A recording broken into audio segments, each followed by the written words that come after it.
शास्त्र सूत्र 9वां अध्याय और 12 प्रकार की जो अनुप्रेक्षा है, भावनाएं हैं, उनकी चर्चा चल रही है। 12 प्रकार की इन भावनाओं में अनित्य भावना, अशरण भावना, संसार भावना, एकत्व भावना और अन्यत्व भावना, इनका विवेचन हो गया। और अब अशुचि भावना, अशुचि के संबंध में, अशुचित्व के संबंध में विचार करना। अशुचि यानी अपवित्र, अशुचित्व यानी अपवित्रता। शरीर कितना अशुचि से भरा है। हमारा शरीर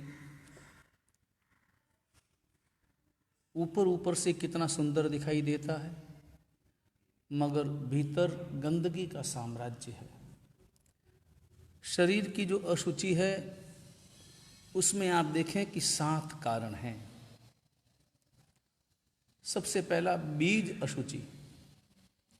बीज अशुचि यानी हमारा जो जन्म हुआ उसमें, हमारे जन्म में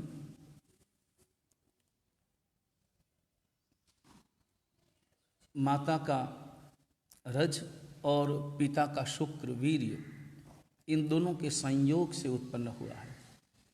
और ये दोनों ही पदार्थ जो बीज रूप है, और दोनों ही पदार्थ अशुचिमय है। इसलिए अब इस शरीर का बीज ही कितना अशुचि से परिपूर्ण है, तो वैसा होने से हमारा जो शरीर है वह भी कितना अशुचि से भरा हुआ है। दूसरा है उपस्तंभ अशुचि। उपस्तंभ शब्द का अर्थ होता है आधार। हमारा शरीर किस कारण, किससे टिका हुआ है, आधार क्या है? तो आधार तो भोजन है। और कभी भोजन ऊपर ऊपर से कितना सुंदर दिखाई देता है, मगर भीतर जाने के बाद में जो उसकी प्रक्रिया है, उसकी प्रक्रिया ध्यान में है। साइंस के हिसाब से इसमें दांत, जीभ, इनका उपयोग, फिर लार के एंजाइम्स उसमें मिलते हैं जो अपने आप में पाचक तत्व है। वो फिर पूरा गला, आहार नली, छोटी आंत, बड़ी आंत, इन सब का उपयोग। फिर धीरे धीरे छोटी आंत सारे पोषक तत्वों का शोषण करती है, बड़ी आंत पानी का शोषण करती है, और पोषक तत्वों को स्वीकार करने के बाद में अशुचि पदार्थ को बाहर निकाल देती है। ये सारी प्रक्रिया है। लेकिन पाचन तंत्र जो है, जिसमें एक बार भोजन करने के बाद में लगभग पाचन में कम से कम 1.5 से 2 घंटे, 2.5 घंटे लगते हैं, और हर व्यक्ति की शारीरिक शक्ति, क्षमता अलग अलग है।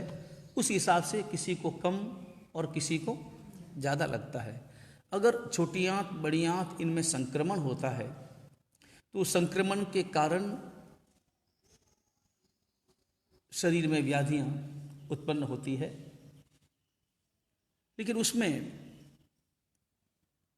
जब भोजन पेट में जाता है तो पेट में एक प्रक्रिया है और एक एसिड पैदा होता है। एसिड की ट्यूब्स हैं भीतर में, उससे जैसे पिचकारी छूटती है, क्योंकि वो भोजन को आगे भेजे, छोटी आंत में डाले, बड़ी आंत में जाए, उससे पास हो, उससे पहले सारे भोजन को कीटाणु रहित करना जरूरी है। और कीटाणु रहित करने के लिए वो भोजन जिसके बहुत छोटे छोटे टुकड़े हो गए हैं,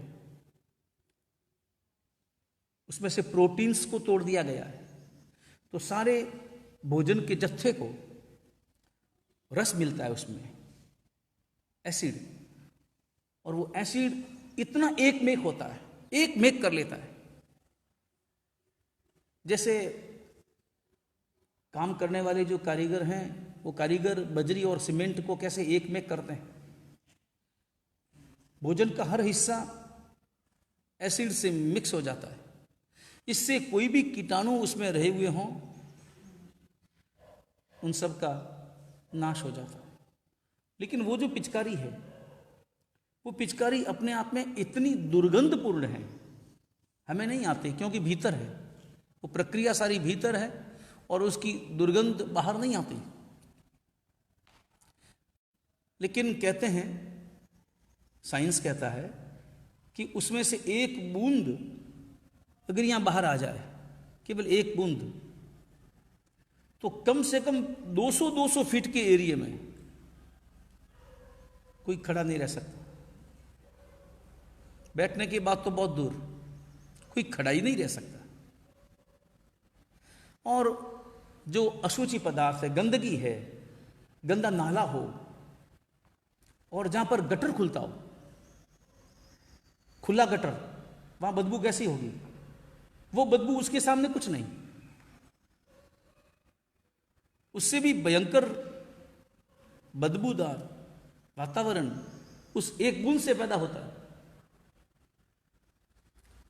और ये गंदगी कहां है? हमारे भीतर कितनी अशुचि है। लेकिन ये शरीर आहार से ही तो टिकेगा, और आहार गले से पास होने के बाद में आमाशय में पहुंचता है, और आमाशय में वहाँ सब उसको भोजन, जो भोजन हमने ठोस पदार्थ के रूप में जो भी लिया है, वह वहाँ द्रव पदार्थ के रूप में परिणत हो जाता है, बदल जाता है। और फिर पित्ताशय में जाना, फिर उसका पाचन होना, पक्वाशय में जाना, और इस प्रकार अलग अलग ये सारी प्रक्रियाएं शरीर के भीतर चलती है। फिर रस बनता है,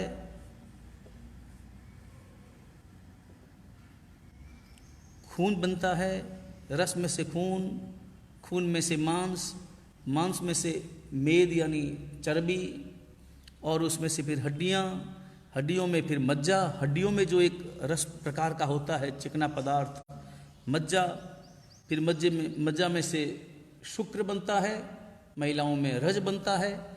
इस प्रकार की ये सप्त पदार्थ उनका निर्माण होता है और शरीर गति करता है।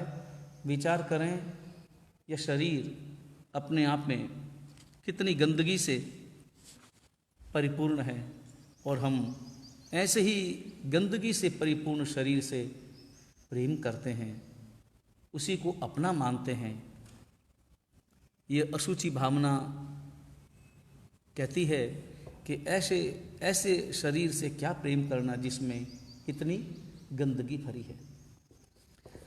शरीर अशुद्ध है क्योंकि पहला कारण है उसका बीज अशुचि से परिपूर्ण है, दूसरा है उपष्टम्भ अशुचि से परिपूर्ण है, तीसरा स्वयं अशुचि का भाजन। शरीर जो है वो अशुचि का स्थान है, क्योंकि शरीर में मल मूत्र, मैल, पसीना इस शरीर में ठूस ठूस के भरा है, और इसलिए शरीर अपने आप में एक छोटा ऐसा गटर है जो ढका हुआ है, चारों ओर से बंद है, बदबू नहीं आती हमें, लेकिन है ये छोटा अपने आप में चलता फिरता गटर है। तीसरा कारण बताया, स्वयं अशुचि का स्थान है। चौथा है उत्पत्ति स्थान अशुचि।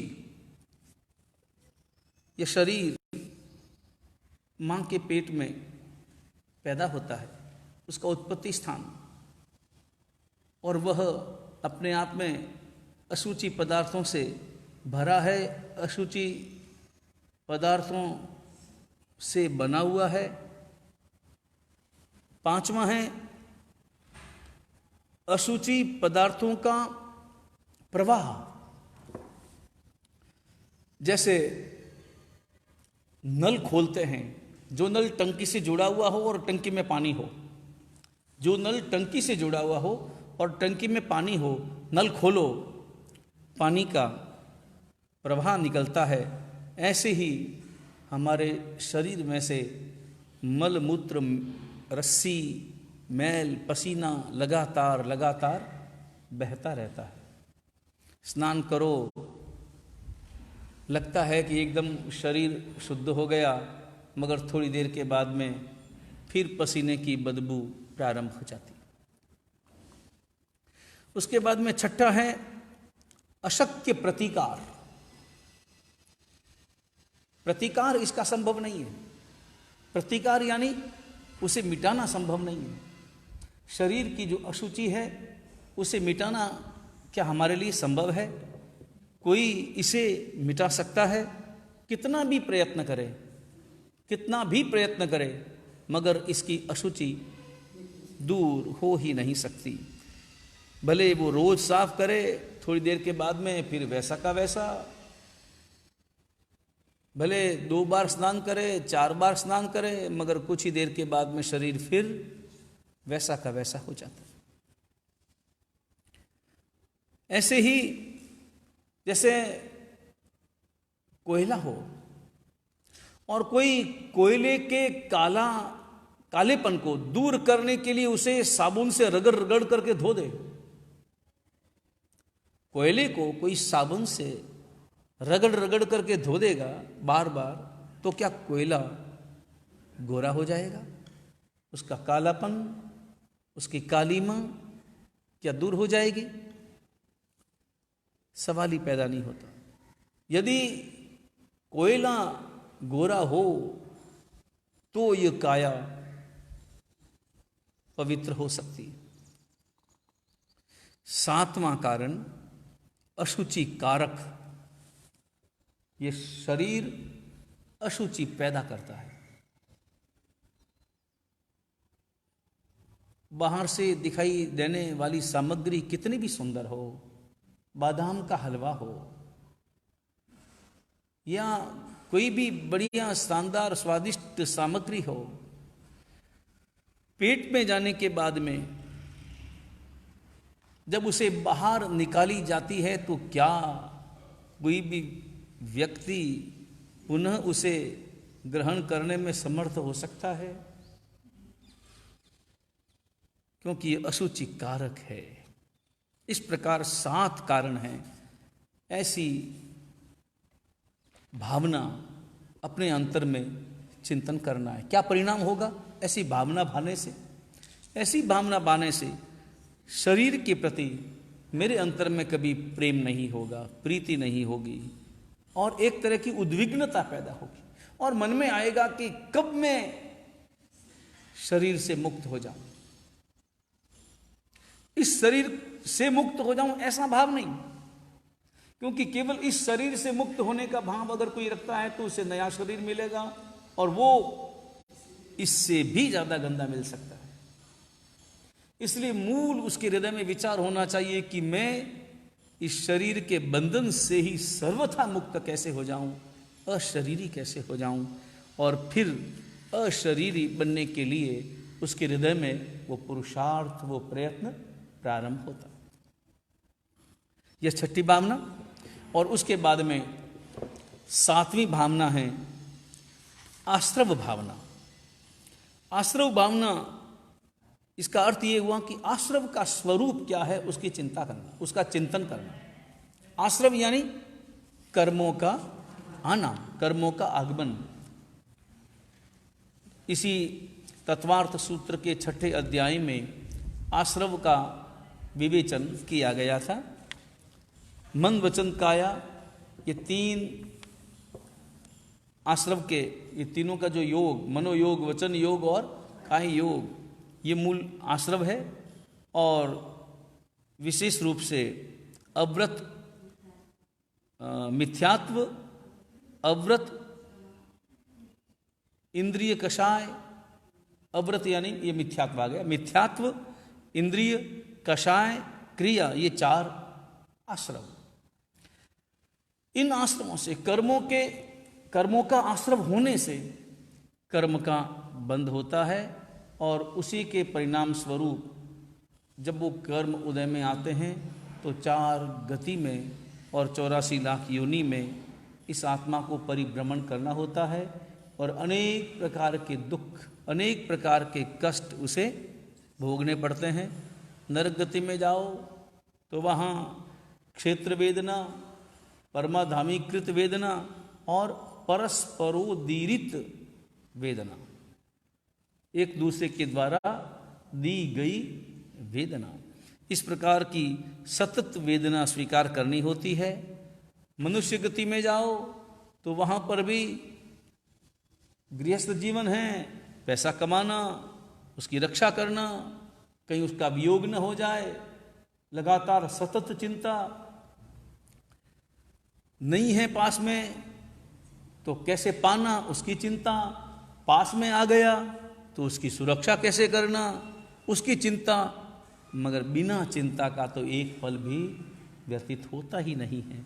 और इस मनुष्य गति में भी रोग, बीमारियां, आदि व्याधि, उपाधि, पराधीनता, परतंत्रता और अन्य सारे भय, कितने प्रकार के भय, और इन सब के कारण से कितनी पीड़ाएं, कितनी चिंताएं, कितना दुख, कितने उपद्रव इस मनुष्य गति में भी है। देवगति में, चलो देवगति में तो वहां सुख ही सुख है ना, वहां तो कोई दुख नहीं है, वहां पर बाह्य सुख तो है, बाह्य सारे सुख है, भोग, उपभोग, तमाम प्रकार की सामग्री उनके सामने है, मगर ईर्ष्या, क्रोध, द्वेष, ये सब तो वहां पर भी भरपूर है और इस कारण कितना मानसिक दुख वहां पर भी उठाना होता है। धन संपदा बाह्य सुख दे सकता है, मानसिक सुख अलग चीज है। अगर ईर्ष्या भरी पड़ी है, द्वेष भरा पड़ा है, क्रोध रोष भरा पड़ा है तो मानसिक दुख है, और असली दुख तो मानसिक ही है। इस प्रकार का चिंतन, आश्रव का चिंतन, कर्म बंध, कर्मों का आना, कर्मों का बंधना, कर्मों का परिणाम, कर्मों का आना, कर्मों का बंधन और कर्मों का उदय यानी परिणाम, ये सब चिंतन करना। और जब मैं ऐसा चिंतन करता हूँ, आश्रव भावना का जब चिंतन करता हूँ तो मन में आता है कि सारी पीड़ाएं, भव भ्रमण वो आश्रव के कारण है। इसलिए सबसे पहला काम मुझे करना है कि आश्रव नहीं करना है, कर्मों को नहीं आने देना है। और इसके लिए मुझे क्या करना होगा? 8वीं संवर भावना भानी होगी। 8वीं भावना है संवर भावना। संवर भावना का चिंतन करना, आश्रव की भावना, आश्रव भावना चिंतन करके आश्रव से दूर रहने का संकल्प करना और संवर भाव का चिंतन करना। संवर भावना कि संवर का स्वरूप क्या है, संवर के हेतु क्या है, ये जो अभी हेतु चल रहे हैं संवर और निर्जरा के, संवर के हेतु क्या है, और हेतु यानी कारण, संवर किससे होता है और संवर करने से कितना सुख मिलता है। सुख मिलता है इसका अर्थ यह है कि दुख का अभाव। बस ये सुख का जो, सुख की जो परिभाषा है वो समझ लेना है। अगर सुख पाना है इसका मतलब सुख अपने आप में अलग चीज है, ऐसा नहीं है। सुख दुख का अभाव है। ऐसे ही जैसे प्रकाश अंधकार का अभाव है, अंधकार प्रकाश का अभाव, ऐसा अगर हम समझते हैं। हालांकि जैन दर्शन में अंधकार को स्वतंत्र माना है और अंधकार जो है वो अपने आप में स्वतंत्र द्रव्य है, लेकिन इसे ऐसे समझें कि सुख क्या है, असली सुख क्या है? दुख का अभाव। जहां कोई भी दुख नहीं है बस उसी का नाम सुख है। स्वस्थता क्या है? शरीर स्वस्थ है ना। जैसे किसी को पूछो कि आपका शरीर स्वस्थ है, हालांकि स्वस्थ है। स्वस्थता का अर्थ क्या है? अस्वस्थता का अभाव। अस्वस्थता कोई चीज है, सर दर्द है, लेकिन जब सर में दर्द नहीं होता तो सर में क्या होता है? कुछ नहीं। जब कुछ नहीं का अनुभव है, बस वही स्वस्थता है, और वही स्वस्थता का सुख है। क्योंकि हमेशा पीड़ा का अनुभव है शरीर में, सुख का अनुभव नहीं है। कभी भी विचार करना कि जैसे सर में दर्द होगा, सिर में दर्द होगा तो पता चलेगा, तो ऐसे ही वो दुख का कारण हुई पीड़ा, तो सुख का कारण क्या है? ऐसी कोई चीज है जो मिलने पर, जो आने पर सिर में आनंद आता है, सुख मिलता है? नहीं, जाने पर ही सुख मिलता है। दुख गया कि ऑटोमेटिक दुख का जो अभाव है, बस वही सुख है। संवर भावना, तो संवर का परिणाम कितना सुंदर है। कर्म रुके कि ऑटोमेटिक सुख मिला, वही संवर भावना है। और तब मैं विचार करता हूं गुप्ती के संबंध में, समिति के संबंध में, 10 प्रकार के धर्म के संबंध में, 12 प्रकार की अनुप्रेक्षा के संबंध में, और परिसह 22 जो परिसह है उनको कैसे जीतना, और तप इत्यादि जिनसे आश्रव का निरोध होता है। और संवर, ज्यों ज्यों आत्मा संवर का सेवन करता है, त्यों त्यों आश्रव के दुखों से सर्वथा मुक्त होता चला जाता है। ऐसी संवर भावना। और परिणाम क्या होगा? जब संवर का परिणाम हम विचार करेंगे तो मन में आएगा कि संवर ज्यादा से ज्यादा करूं, सामायिक ज्यादा से ज्यादा करूं, और मनोगुप्ति, वचन गुप्ति, काय गुप्ति का पालन, और 5 प्रकार की समितियां, 10 प्रकार के धर्म, 12 प्रकार की भावनाएं, इन सब का ज्यादा से ज्यादा चिंतन, पालन, ये सब करने का भाव संवर भावना भाने से हमारे अंतर में उपस्थित होता है। अगली भावना है 9वीं, निर्जरा भावना। निर्जरा भावना, इसका सीधा सा अर्थ है निर्जरा का स्वरूप क्या है, निर्जरा के हेतु क्या हैं, निर्जरा के कारण क्या हैं। यही सब कारण हैं। जो कारण संवर के हैं वही विशेष रूप से तपश्चर्या, विशेष रूप से निर्जरा का हेतु है। निर्जरा का स्वरूप क्या है, निर्जरा के कारण क्या है, और निर्जरा का परिणाम, निर्जरा के कारण मिलने वाला अपूर्व लाभ, उसके संबंध में विचार करना, वो निर्जरा भावना है। या निर्जरा शब्द का अर्थ क्या है? निर्जरा यानी कर्मों का विनाश, कर्मों का क्षय, संवर से रोकना, और पूर्व संचित कर्मों को निर्जरा से नष्ट करना। अब ये निर्जरा जो है ना, वो 2 प्रकार की है। 2 प्रकार की कौन सी? एक तो अबुद्धिपूर्वक और एक बुद्धिपूर्वक। एक अबुद्धिपूर्वक, एक तो ये बुद्धिपूर्वक का अर्थ ये हुआ कि मैं कर्मों की निर्जरा करूं, मैं कर्मों का क्षय करूं, इस प्रकार की बुद्धि के बिना, ऐसी भावना भाई बिना कर्मों का जो उदय हो रहा है। अब कर्मों का उदय तो प्रतिक्षण चालू है ना, कर्मों का जो उदय है वो प्रतिक्षण प्रारंभ है। और कितने कर्मों का उदय चल रहा है? कर्मों का उदय 8वें कर्मों का उदय चल रहा है। हाँ, यहाँ उदय की चर्चा है, मैंने उदय के संबंध में पूछा। हाँ, चालू है। कर्मों का जो उदय है वो प्रारंभ है। तो कर्मों का जो उदय प्रारंभ है, तो उदय में, उदय का 2 परिणाम, फल देना और फल देकर नष्ट हो जाना।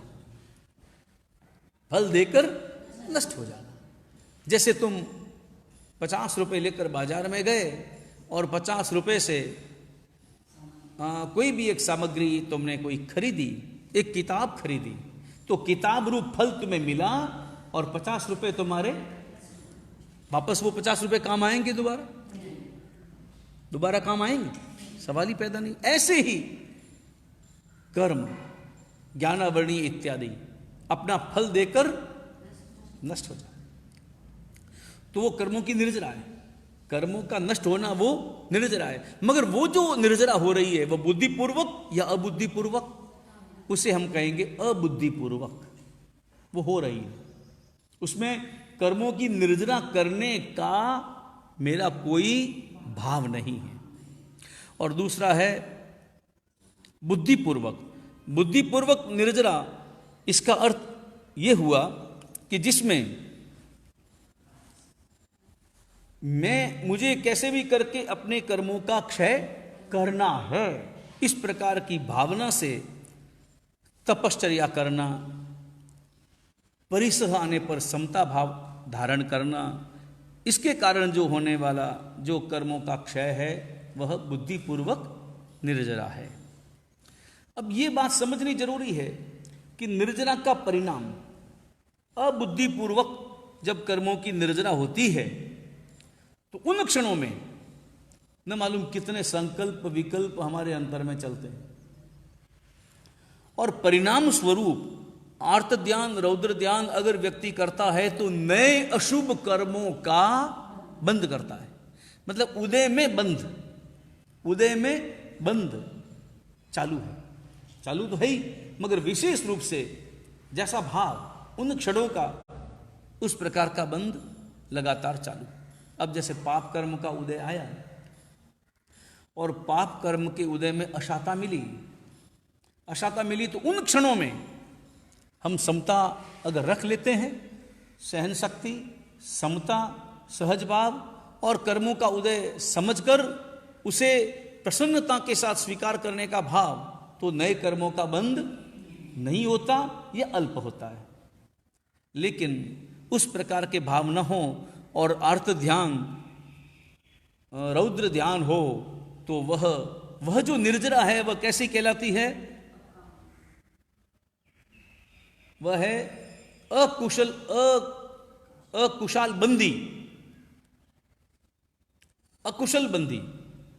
बंदी यानी पाप कर्म का नए कर्म का बंद करने वाली, उस प्रकार की वो निर्जरा हो जाती है।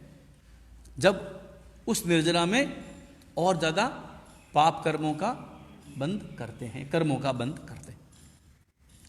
तो दो प्रकार की हुई ना निर्जरा, दो प्रकार की हुई, एक अबुद्धिपूर्वक और दूसरी बुद्धिपूर्वक। बराबर। जो बुद्धिपूर्वक निर्जरा है उसे निरनुबंधी कह सकते हैं, निरनुबंधी या शुभानुबंधी। बुद्धिपूर्वक जो निर्जरा होती है उसमें कभी कभी अनुबंध होता भी है तो शुभ का अनुबंध होता है, और ऐसी जो निर्जरा है वह मोक्ष का कारण है। बराबर। और ये सकाम निर्जरा है, और दूसरी जो निर्जरा है वो अकाम निर्जरा है। बराबर। अब ऐसी भावना मानने से जब मैं निर्जरा के स्वरूप के बारे में चिंतन करता हूं, विचार करता हूं, और इसके फल के बारे में विचार करता हूं कि निर्जरा का फल मोक्ष है, तो मेरा मन निर्जरा करने के लिए ज्यादा से ज्यादा प्रयत्न करने का, पुरुषार्थ करने का भाव उद्दीप्त होता है। और अब लोक भावना, बोधि दुर्लभ भावना और धर्म स्वाख्यात भावना, ये तीन भावनाएं शेष है। इन भावनाओं की चर्चा कल वाचना में करेंगे। वीतराग परमात्मा की आज्ञा विरुद्ध कुछ भी कहा गया हो, मिच्छामि दुक्कडम। सर्व मंगल मांगल्यम सर्व कल्याण कारणम प्रदानम सर्वधर्माणाम जैनम जयति शासनम।